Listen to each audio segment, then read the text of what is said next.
안녕하십니까. 주간 도발 영상입니다. 철인 3종 경기 고 최숙현 선수의 안타까운 사망 사건과 관련해 국회가 긴급 현안 질의를 열었습니다. 감독과 선배 선수들 그리고 여러 관계 기관장들이 출석했는데요. 하지만 한 젊은 선수의 억울한 죽음을 위로할 진실하고 성의 있는 답변은 나오지 않았습니다.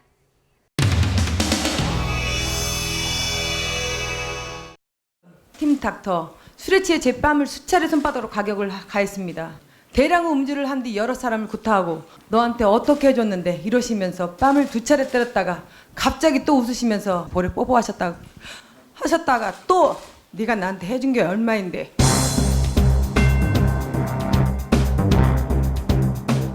잘못이 없다.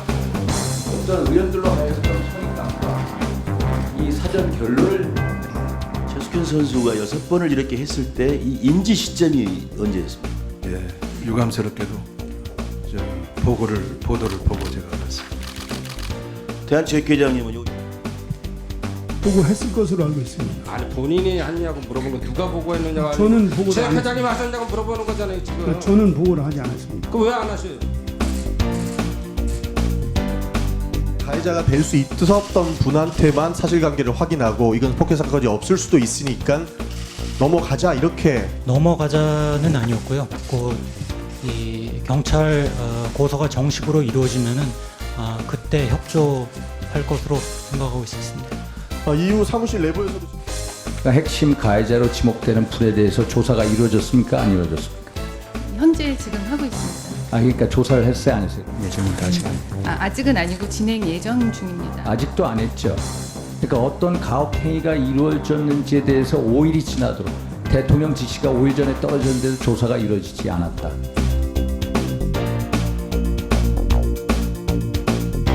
관리를 강화하겠습니다. 작년 1월 종대학 감독 눈 앞에서 선수가 폭력을 당했습니다. 죽을래 나한테? 야 부닥거리 할래 나하고? 죽을래? 죽혀놔 내봐라 죽을래? 팀 닥터가 아닙니다. 호칭을 닥터라고 선수들이 불렀던 것이지 팀 닥터가 아닙니다. 사실 저는 그분이 누군지도 몰랐었고. 감독과의 관계 특수한 건 아닙니까? 그렇습니다. 전혀 저랑 상관이 없는 사람입니다. 회장님. 저희는 이분에 대해서는 정보가 전혀 없습니다. 정보도 없는데 어떻게 여기 와가지고 보고를 하십니까? 국회에 나오면서 상임위에 출석해서 이 문제를 오늘 다룰 건데 폭력 가해자에 대한 정보가 하나도 없다는 말씀하실 수가 있어요? 장관님도 정보가 없으세요? 그럼 누가 이 주요 가해자에 대한 정보를 갖고 있는 분 누구세요? 사실 중요한 팀 닥터에 대한 정보는 없습니다. 위원장님, 제가 실제로 닥터가 아니고 자격증도 없고 일반 조그만 개인 병원에서 운동 처방하고 그냥 잡일하는 그런 사람으로 알고 있고요. 그리고 학과는 잡일하는 사람이에요? 예, 제가 그거는 되게 언론에서 그거는 정보를 얻었습니다. 보고도 안 하셨어요? 그거는 결과가 다 어느 정도 돼야 지금 보고하는 상태이기 때문에 저는 그 상태를 중간중간에 언론을 통해서 제가 많이 알게 됐습니다. 저희가 직접 조사한 건 아니었습니다. 답답합니다. 언론을 통해서 알고 보고도 안 하고 그냥 그대로.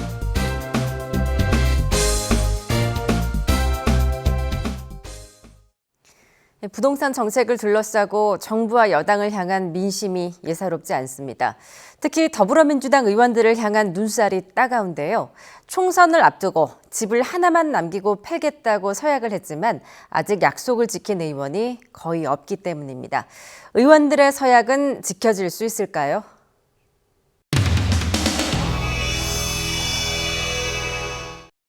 매각서약 이행해라! 이행하라! 이행하라! 이행하라!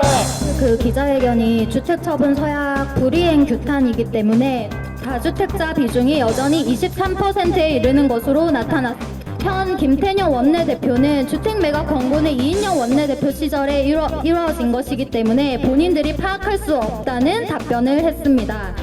더불어민주당은 대체 무슨 당이냐?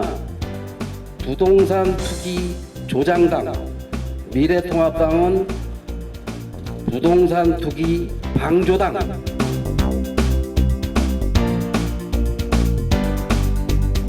민주당의 국회의원들을 대상으로 해서 부동산 관련 현황 파악을 하고 있습니다. 이제 확인하는 절차에 있다 이렇게 말씀드리겠습니다. 하시는 취지는 왜? 아무래도 이제 부동산 이슈가 워낙 큰 문제고요. 이거를 위한 사전 작업으로 이해를 해도 될까요? 그 서약서 내용 중에는 이제 부동산 관련 다주택자 같은 경우는 2년 내에 이제 처분한다라고 하는 내용이 포함되어 있었다고 하더군요. 저도 사인을 했는데 기억은 잘 안 나는데 그 2년 의원님 아파트가 세 채나 있으니까 좀 설명을 좀 해주세요. 동교동은 동교도 사정거고 그럼에도 강남에 두 채가 아파트가 있으신 거잖아요. 직접 설명을 좀 해주시면 안 될까요? 보좌관이 설명 다 할 겁니다.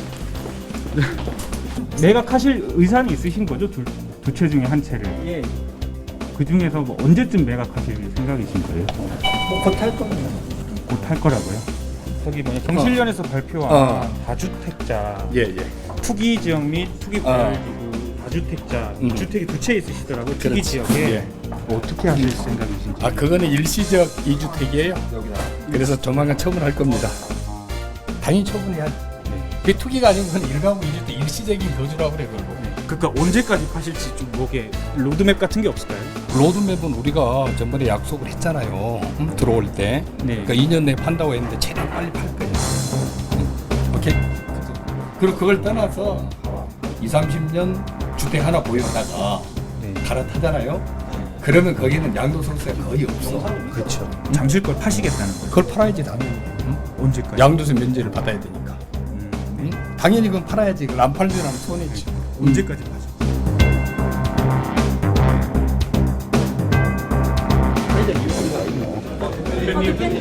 왜? 당내 다주택자가 40여 명으로요. 민주당이랑 숫자는 비슷한데 비율로 따지면 훨씬 높다는 분석이 있습니다. 혹시 다주택 처분 관련해서 당내 정치 있을까요? 뭐 누구는 나는 그 발상 자체를 이해할 수가 없어요. 시장 원리에 맞지 않게 강제로 팔아라.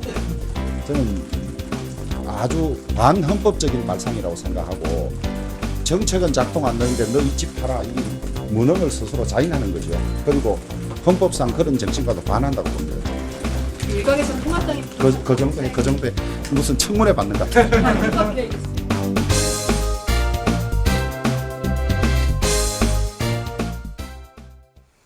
미래통합당이 윤석열 검찰총장의 국회 출석을 요구했습니다.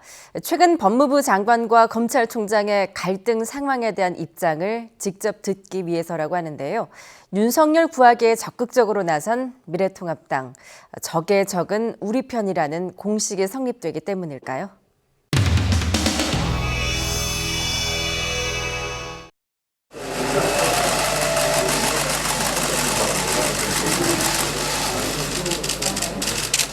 또 그만큼 또 우리 신임 우리 윤석열 총장님에 대한 또 기대가 우리 이제 윤 총장님은 권력 등비리에 대해서 저 스스로도 그렇고 주변에 있는 검찰 안팎에 계신 분들도 지금 지내온 것보다 더 어려운 일들이 많이 놓일 거라고 그렇게 말씀들 하시지만 마음을 비우고 이렇게 한 발 한 발 걸어 나가겠습니다.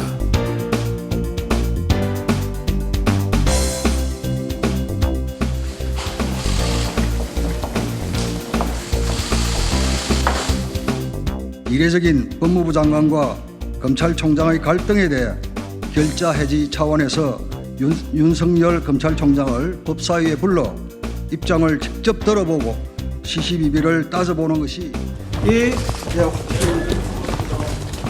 질문 있으시면 법사위 회의에 몇 번 전체에 불참을 했습니다만 저희들이 모니터해 본 결과 상당히 원색적으로 윤석열 총장을 비난을 하고 일각에서는 또 물러나야 된다는 주장까지 나왔지 않습니까? 항상 주요 특징 순으로 간략히 보고 올리겠습니다. 먼저 1조 추가 경정에서 윤석열 총장이 최측근인 특정인을 비호하는 데서부터 비롯됐다고 생각하는데 어떻게 생각하십니까? 또 검찰총장이 자기 친한 사람 임명할 수 있으니까 지금 수사팀을 특임검사로 지명을 하도록. 지금 검찰총장은 이 사건을 어떻게든 제대로 조사하거나 수사하는 것은 막겠다, 피해보겠다. 윤석열 총장이 대권 후보 지지율에 취해서 그 부분에 상당히 뭐 어떤 역할을 하려고 그런다. 계속 그렇게 싸우려면 둘 다 사표하고 나가시오. 이렇게 장관 말씀하시면 무리일까요?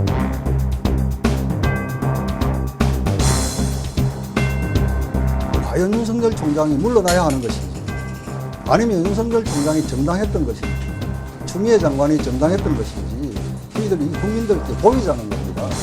반대하는 입장에서 총장한테 검사 전달할 수 있는 방법이 있다고? 저희들요?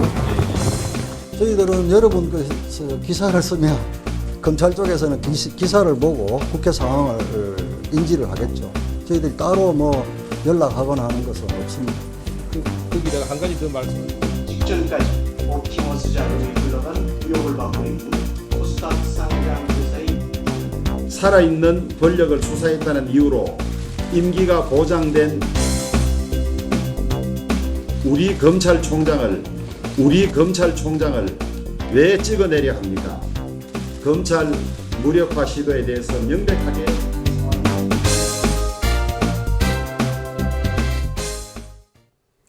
남자는 출산 경험이 없기 때문에 철이 안 든다. 더불어민주당 이낙연 의원이 이런 말을 해서 논란이 됐었죠. 신중한 언행으로 정평이 나 있지만 이번 설화로 체면을 구겼습니다. 당대표 경선을 앞둔 이낙연 의원, 논란이 있고 난 뒤부터 부자 몸조심하듯 말 한마디, 표현 하나에 신경을 쓰는 모습입니다.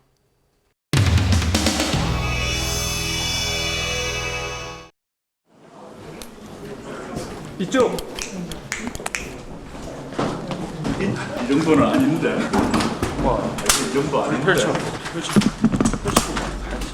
마이크. 여러분이 계셔서 평소보다는 많이 말을 했어요, 그죠? 말을 많이 하고 나면 후회하는데.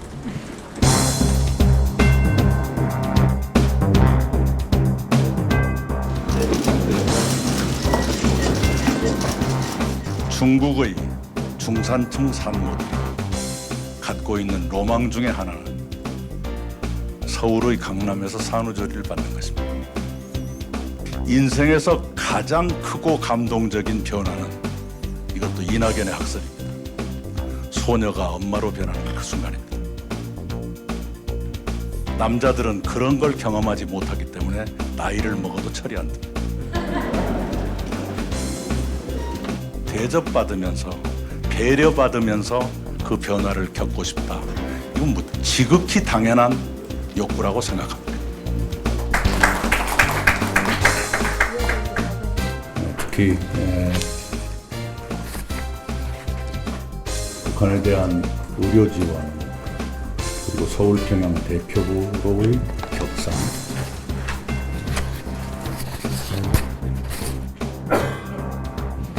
또 하나가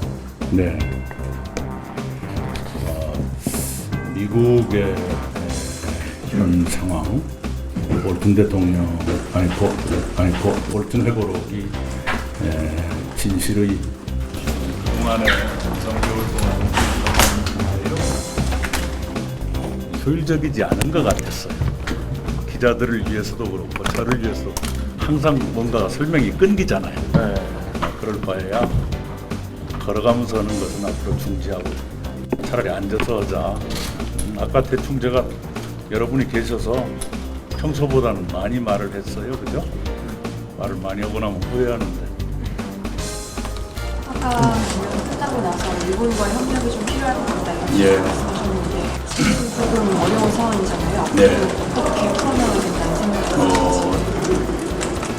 더 많은 대화가 필요하고요.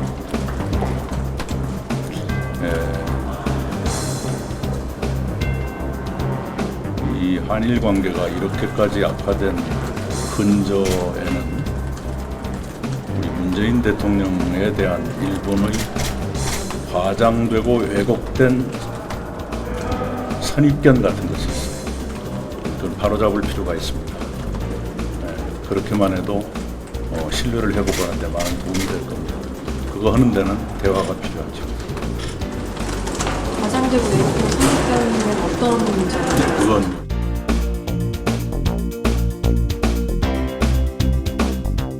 그건 뭐 제가 구체적으로 얘기를 하지 않는 것이 좋겠습니다.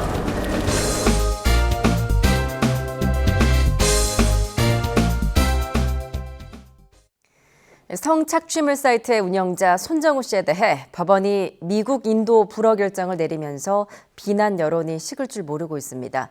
시민단체들은 사법부가 디지털 성범죄자에 대한 솜방망이 처벌을 용인했다고 목소리를 높였는데요.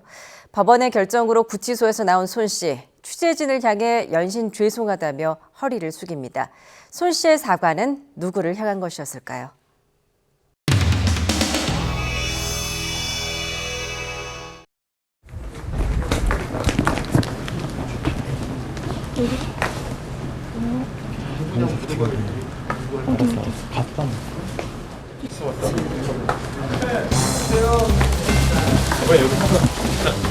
어떻게 해가 같이 한마디 해주세요. 감정 많이 혼란스러워서 이 말씀을 해주세요.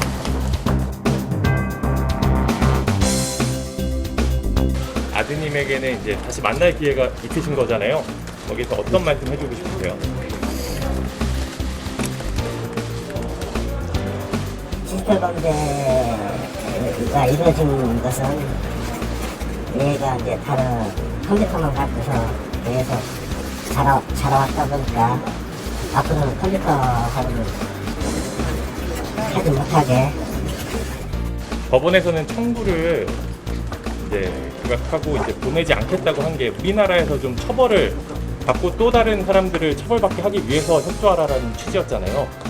그 처벌 받을 수 있도록 아빠 입장에서 존중하지 않고 제대로 받을 수 있게끔 하라고 봅니다.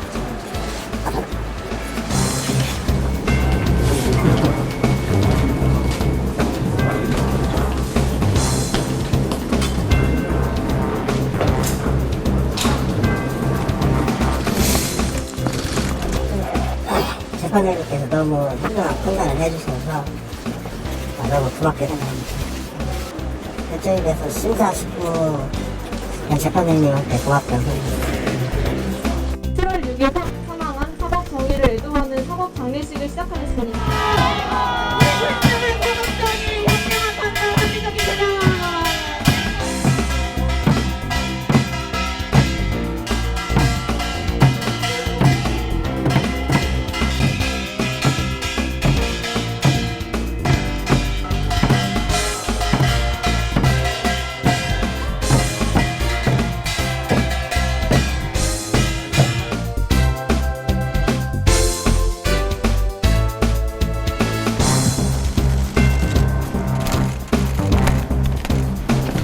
오늘 네, 결정 나온 거 어떻게 생각하세요? 정말 죄송하게 생각하고 있고 앞으로 처벌이 남아있는 것도 다하도록 하겠습니다. 정말 죄송합니다. 앞으로 추가 수사 이어질 것 같은데 거기에 네. 대해서 어떻게 생각하세요? 성실히 임하도록 하겠습니다. 정말 죄송합니다.